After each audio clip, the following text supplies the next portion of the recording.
Olá, tudo bem com vocês? Sou a Mônica Oliveira, da Descomplica o DP, e o mini vídeo de hoje é para falar um pouquinho sobre salário, remuneração e jornada diária e semanal. Olha que delícia, esses dinheiros, esses cifrões caindo, quem dera caísse dessa maneira na nossa conta, né, pessoal? Mas a gente sabe que hoje no Brasil temos aí o salário mínimo, ele é muito aquém da necessidade de cada pessoa. Os salários nas empresas também não têm a condição de dar aquele valor realmente merecido, porque os tributos são gigantes. Mas isso fica para um outro vídeo, falaremos um pouquinho futuramente de encargos, para vocês terem noção de quanto um profissional vale para a empresa como um todo, a partir do momento que ela recolhe todos os seus encargos, tudo que é obrigatório em cima de uma folha de pagamento. Mas voltando aqui para o tema, falando sobre salário e remuneração. Qual a diferença entre eles? Você já conhece? Parou para perguntar o porquê que algumas pessoas falam qual é o salário do fulano, qual é a remuneração do ciclano? Vamos falar rapidinho nesse vídeo, tá bom? O salário, ele corresponde ao valor pago em contrapartida à prestação de serviços, que geralmente vai ser estabelecida através de um contrato específico.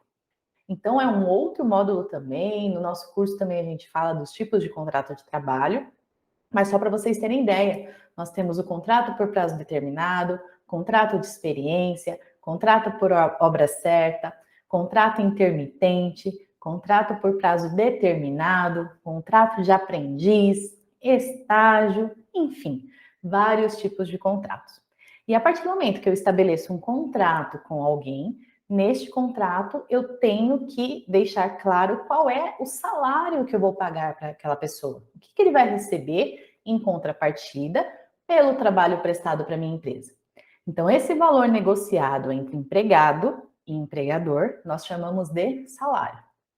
Estou lá contratando a Joaquina para trabalhar na minha empresa e eu falo para ela, Joaquina, você vai ser analista de folha de pagamento e o seu salário vai ser R$ 4.500 por mês. A partir do momento que eu falo para a Joaquina que o salário dela vai ser R$ 4.500 por mês, que eu gero toda a documentação e ela assina o contrato e eu registro a carteira, o salário dela mensal é R$ 4.500. É sobre ele que eu faço a apuração de todos os demais impostos, tributos ou variáveis, ok? Então, este salário é o salário que você acorda com o empregado para que ele venha prestar serviço para você. No Brasil, a gente tem algo que chama salário mínimo, e é mínimo mesmo, né, pessoal? Então, o salário mínimo vigente este ano é R$ 1.212. Geralmente, o salário mínimo, ele é reajustado anualmente, geralmente não, anualmente ele é reajustado, e ele sofre um aumento, um pequeno aumento, de acordo com os índices pré-estabelecidos. Então, todo ano há uma variação nesse salário mínimo, geralmente no mês de janeiro. Já vi meses e anos aí que foi dado reajuste do mínimo em fevereiro, em março, enfim. Esse ano rolou direitinho, foi no mês de janeiro. Então, no Brasil, existe um salário mínimo. Quando eu tenho esse salário mínimo, qualquer remuneração que eu venha a acordar com a pessoa, ela não deve ser inferior ao mínimo ajustado. Então, se no Brasil eu tenho um salário mínimo de R$ 1.212 para uma carga horária de 44 horas semanais, eu não posso contratar alguém para essa mesma carga horária e falar que eu vou pagar R$ 900 para ela. Ah, professora, mas eu conheço um estagiário que ganha R$ 600 por mês. Outros 500, outra matéria, no nosso curso também a gente especifica, é um outro tipo de contrato de trabalho, ok? Mas para o contrato seletista, que é o contrato da CLT, se eu tenho uma carga horária de 44 horas semanais, eu não posso ter uma remuneração inferior ao salário mínimo daquele ano. Perfeito até aqui? Um outro ponto que eu tenho que observar, e que também é pauta para outras aulas, é que geralmente as convenções coletivas de trabalho estabelecem um mínimo normativo, um piso mínimo normativo para a categoria. E geralmente essas CCTs, né, que a gente chama as convenções coletivas de trabalho, traz lá uma cláusula onde ela fala: o mínimo que você pode contratar alguém é por R$ 1.350. Ou na função de auxiliar de blá blá blá, o cargo exige uma remuneração, um salário de R$ 1.350.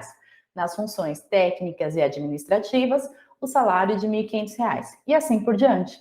Então, você tem que ficar atento a qual é o seu salário mínimo, qual é o piso normativo da CCT e qual é o plano de cargos e salários que a sua empresa estabelece. Mas vamos focar aqui no padrão, legislação, então vamos falar que não tem estabelecimento de piso normativo na sua convenção, então que aqui você só pode contratar alguém se for para trabalhar 44 horas semanais, de um salário mínimo para cima, jamais para baixo. Perfeito? Tudo bem, salário então a gente falou que é o que recebe em contrapartida a prestação de serviços. E o que é a remuneração? Ela corresponde à soma do salário estipulado, ou seja, eu não acordei com a Joaquina que ela vai ganhar R$ 4.500 por mês, este é o salário dela. A todas as outras vantagens que ela vier a adquirir na minha empresa. Então, se ela fez horas extras, que também é pauta e também é pauta do nosso curso, ela vai ter uma remuneração, que é o salário mais a hora extra. Se ela trabalha à noite, ela vai ter uma remuneração de salário mais hora extra, mais adicional noturno. Se ela recebe adicional de insalubridade, periculosidade. Então, todos esses combos vão se juntando e formam a remuneração da Joaquina. Perfeito? Então, veja a diferença. Salário, eu acordei com a Joaquina, que ela vai ganhar R$ 4.500 por mês. Remuneração, o salário da Joaquina, mais todos os combinhos que vêm agregando aquele salário. Mônica, mas a Joaquina não recebe nada disso. Não vai receber hora extra, quer dizer, não vai fazer hora extra, não tem adicional noturno, não tem insalubridade, não tem periculosidade, não tem nada. Então, ela só tem o salário. Tudo bem? Então, remuneração é tudo aquilo que é pago por colaborador em troca do seu trabalho. E olha que curioso aqui. Dessa forma, a gente pode dizer que o salário é sempre uma remuneração. Acabei de falar para vocês. Eu acordei 4.500 com a Joaquina e ela não recebe mais nada. 4.500 é o salário, 4.500 é a remuneração da Joaquina. Mas a remuneração jamais será apenas o salário. Então, qualquer combinho que eu tiver plugado ao meu salário, ele compõe a minha remuneração. Ficou claro, pessoal? Se não ficou, deixa aqui nos comentários, fica à vontade para tirar suas dúvidas.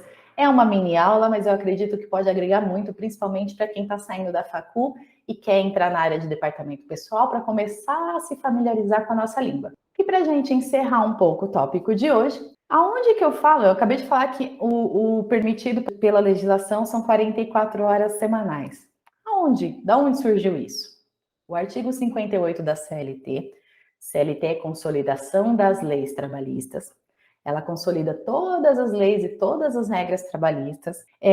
Nesse artigo 58, ela diz: a duração normal do trabalho para os empregados que, em qualquer atividade privada, não excederá 8 horas diárias, desde que não seja fixado expressamente outro limite.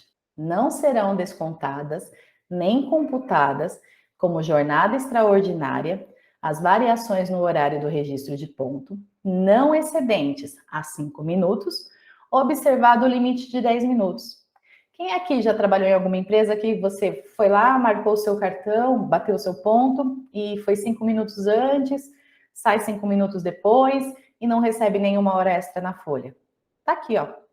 Parágrafo 1º do artigo 58, ele limita que se durante o dia do expediente você tiver no máximo 10 minutos além, esses 10 minutos não é computado nem para pagamento e nem para desconto. Então, se eu atrasei 5 minutos na minha entrada e saí 5 minutos mais cedo, essa junção também não é descontada do meu pagamento.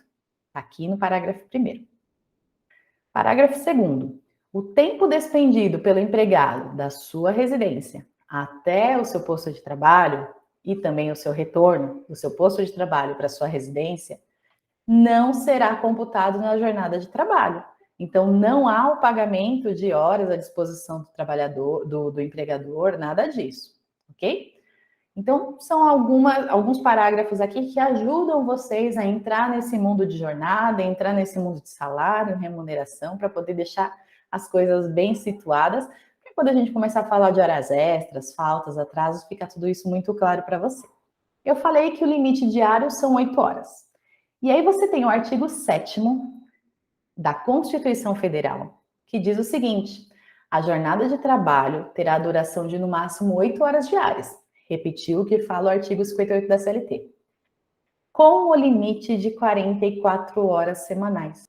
Então, daqui surge a regra de 8 horas diárias ou 44 semanais, que é o que você não pode extrapolar.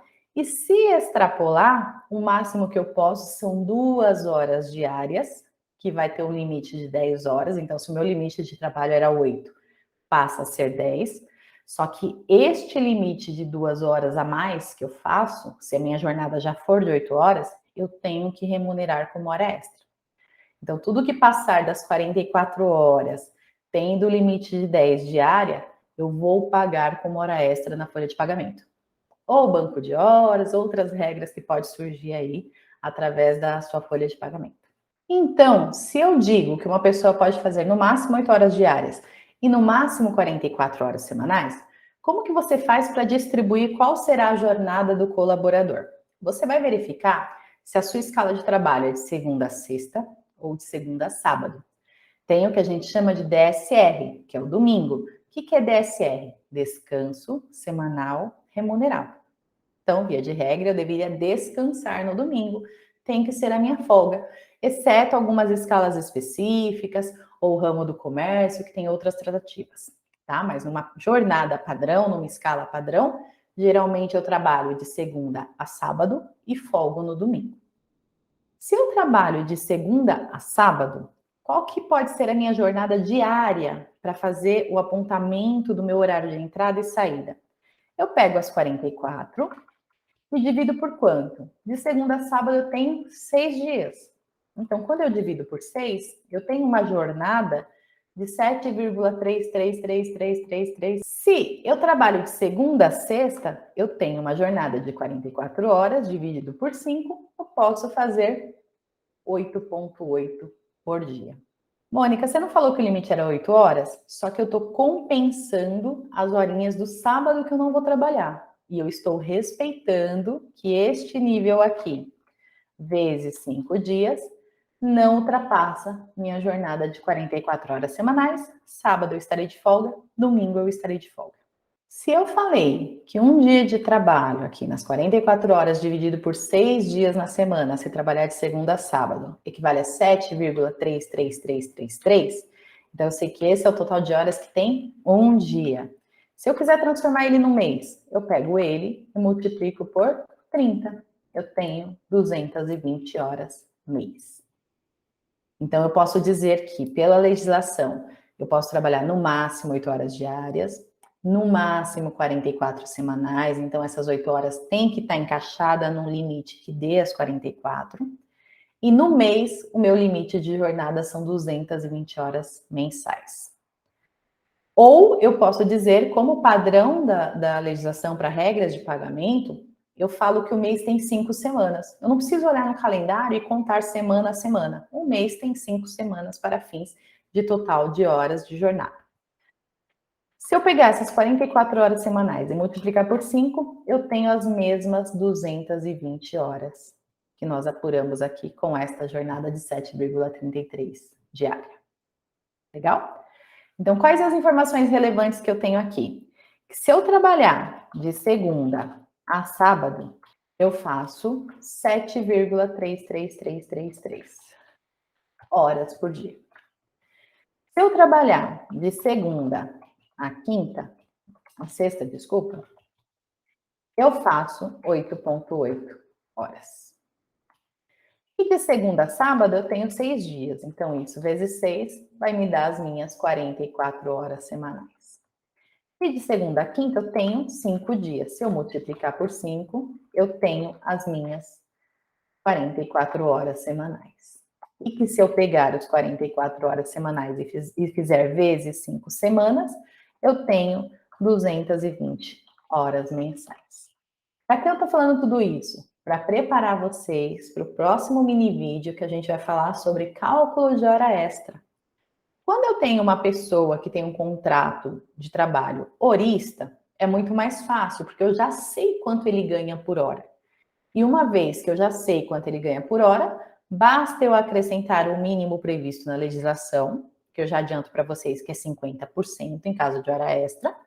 Então, do salário hora, eu acrescento 50% e multiplico por quantas horas ele fez naquele determinado período.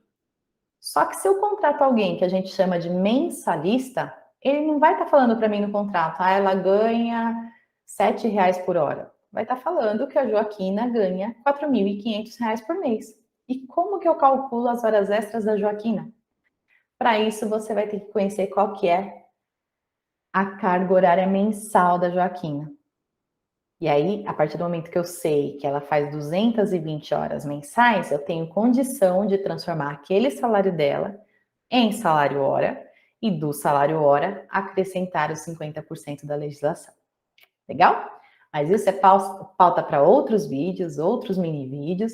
Espero que aqui tenha dado um pouquinho de clareada para vocês de como funciona o salário, como funciona a remuneração, como que eu sei o total de horas diárias, o total de horas semanais e o total de horas mensais. Depois a gente volta aqui e começa a falar um pouquinho de como calcular as horas extras. Até a próxima!